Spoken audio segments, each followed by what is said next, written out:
योग, आयुर्वेद, स्वदेशी और व्यवस्था परिवर्तन की इन 4 क्रांतियों के बाद अब पूरे देश में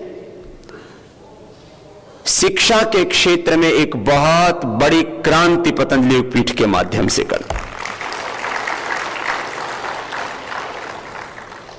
7 लाख से ज्यादा गुरुकुल तोड़ दिए।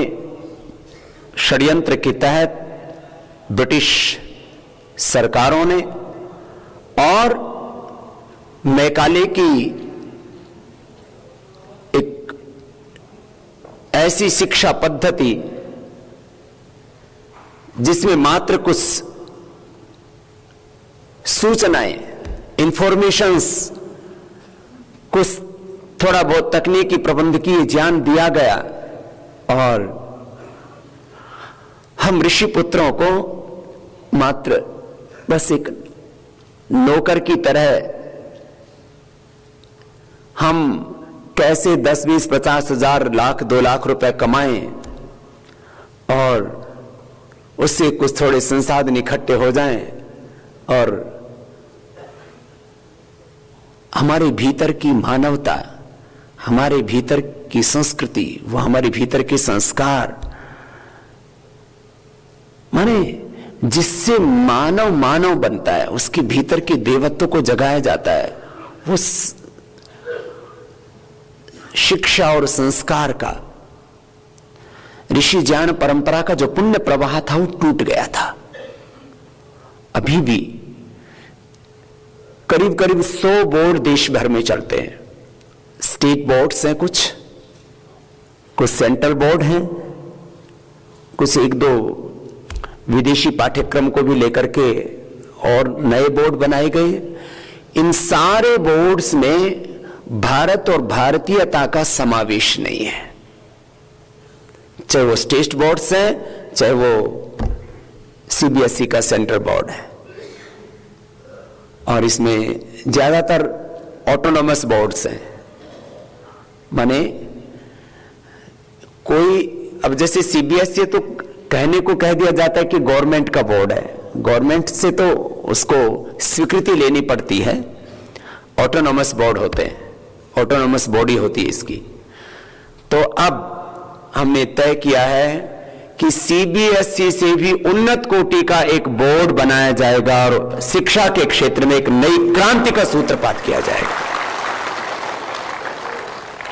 जिसमें आधुनिकता तो होगी लेकिन भारतीयता के साथ में, जिसमें समृद्धि की अनंत संभावनाएं होंगी, अनलिमिटेड। बच्चों के कैरियर को बनाने के लिए उनके सामने विकल्प होंगे, लेकिन वो समृद्धि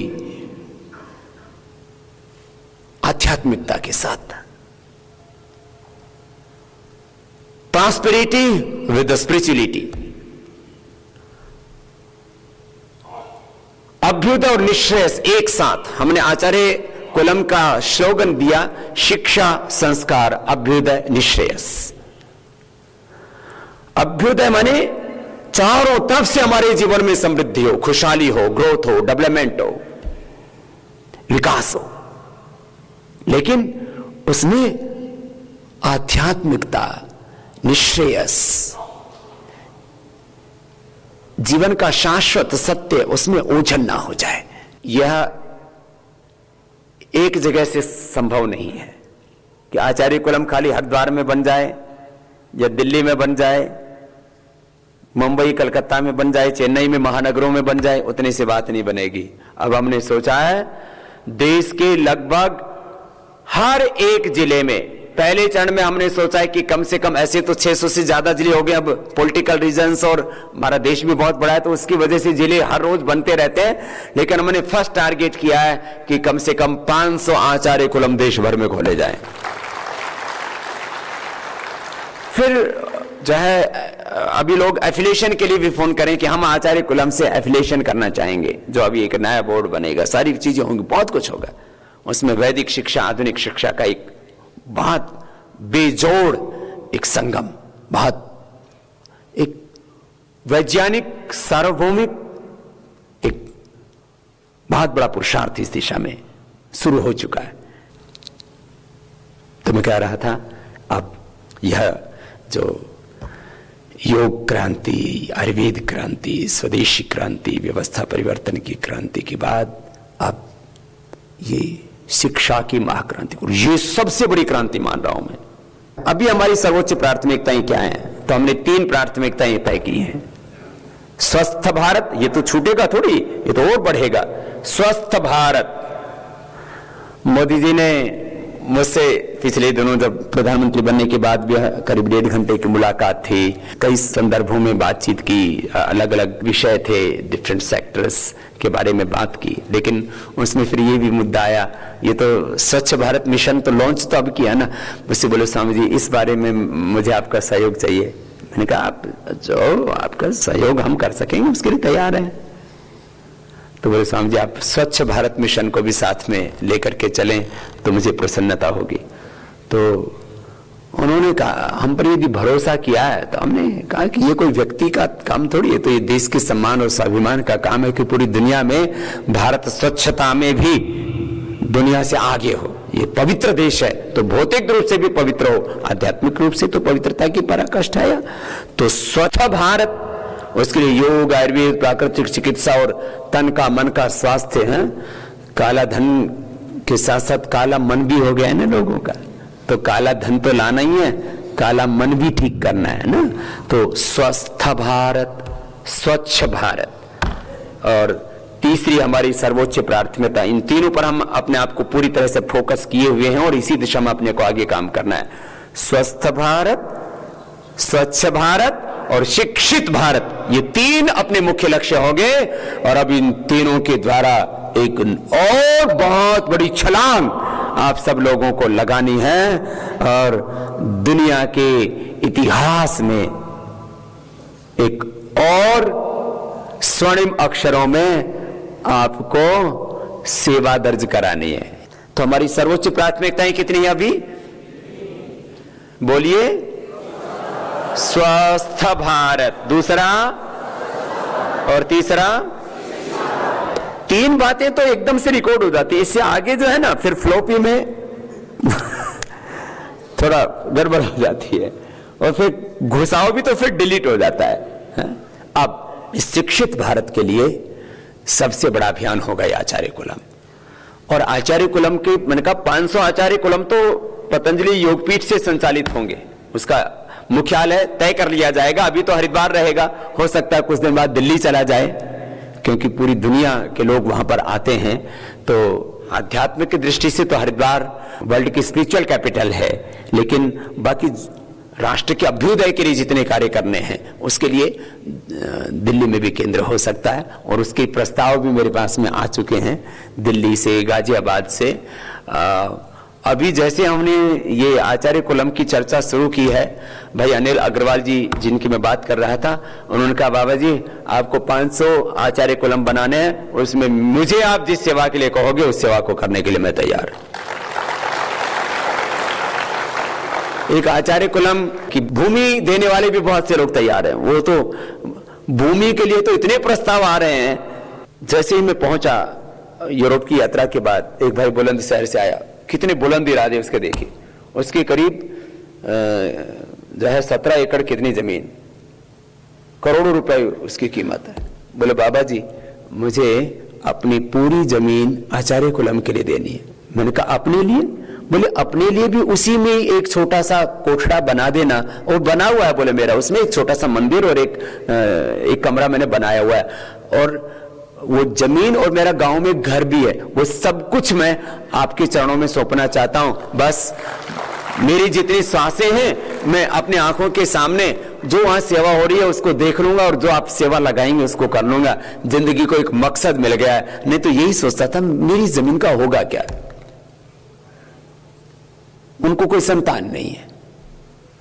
बोले बाबा जी लोग 1-2 संतानों के लिए इतना मोह रखते हैं कि अपनी भी दे के जाते हैं और इधर से भी, इधर उधर से कुछ ईमानदारी से कोशिश करते हैं, इधर उधर से कुछ जो है छीनते भी हैं, और सब अपनों को दे करके जाना चाहते हैं। मैंने कितने लोग ऐसे देखे। बोले बाबा जी कुछ अविवाहित हैं, विवाह नहीं किया, बहुत लोग हैं जो विवाह नहीं करते हैं, ठीक है जरूर, अपवाद रूप में होते हैं। बोले अब हम सोचते थे हमारे पास में जो भूमि है, हमारे पास में जो संपत्ति है, इसका होगा क्या। तो अब जब उनको आचार्य कुलम के प्रस्ताव के बारे में जानकारी मिली है तो चारों तरफ से देश में प्रस्ताव आ रहे हैं। एक बार उन सब का हम अभिनंदन करते हैं। कुछ उसमें अविवाहित हैं, कुछ उसमें निसंतान हैं, कुछ उसमें किसी की चाहे रंजिश में, किसी का दुर्घटना में, किसी का रोग में रंजिश में, दुर्घटना में किसी के बच्चों की अकाल मृत्यु हो गई, तो किसी के जो है बच्चे इतने समर्थ हैं कि अपने माता पिता को गौरव देने के लिए कुछ सेवा करना चाहते हैं। ऐसी कितने लोग भूमि देने के लिए, कितने लोगों के तो तैयार भवन थे। कुछ लोग स्कूल चला रहे थे लेकिन उनको चलाने में फिर संतुष्टि नहीं मिली तो उन्होंने फिर बंद कर दिया। कुछ लोगों के अभी चल भी रहे हैं लेकिन वो चल रहे हैं उससे संतुष्ट नहीं है। बोले बाबा जी हमारा ये स्कूल बना हुआ है, बिल्डिंग बनी हुई है, 5-10 करोड़ रुपए का इंफ्रास्ट्रक्चर है वहां पर, ये बना हुआ पूरा का पूरा इंफ्रास्ट्रक्चर लैंड हम देना चाहते हैं, आप इसमें आचार्य कुलम चलाओ। ऐसे ऐसे चारों तरफ से प्रस्ताव आ रहे हैं।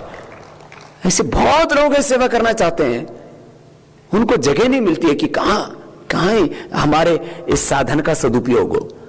पतंजलि योगपीठ ने पिछले 20 वर्षों में एक प्रामाणिकता पैदा की है कि पतंजलि योगपीठ ने 1 रुपए का भी दुरुपयोग नहीं किया, 1 रुपए का दुरुपयोग नहीं किया, और अपने लिए तो उपयोग भी नहीं किया।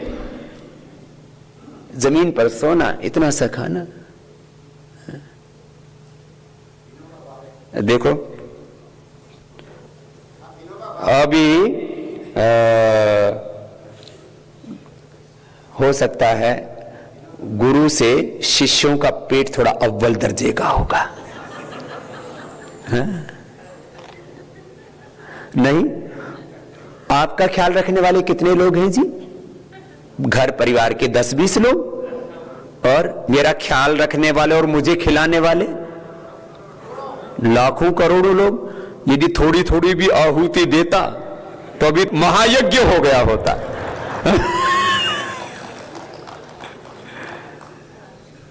बात एक पेट की नहीं है, मैं एक बात कर रहा हूं कि लोगों के भरोसा, विश्वास कि पतंजलि योगपीठ में हमने जो भी दिया, सब लोगों को गौरव है कि हमारा पैसा इतने पुण्य में लगा है, यह है संतुष्टि। तो इसमें भूमि के रूप में सहयोग करने वाले, भवन के रूप में सहयोग करने वाले, वाहन के रूप में, क्योंकि एक आचार्य कुलम में कैपेसिटी करीब 1000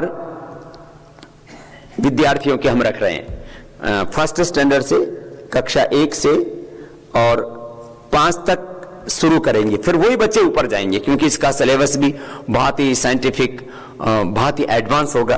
एकदम सब चीजें 100% साइंटिफिक और जो है लेटेस्ट, एकदम एडवांस, और उसमें जो है अभी भी जो आचार्य कुलम चल रहा, पूरे देश और दुनिया के लोग आकर के देखने लगे हैं और सब एक बात कह के जाते हैं, जैसा आचार्य कुलम चल रहा है ऐसा कोई शिक्षा संस्थान देश में नहीं है।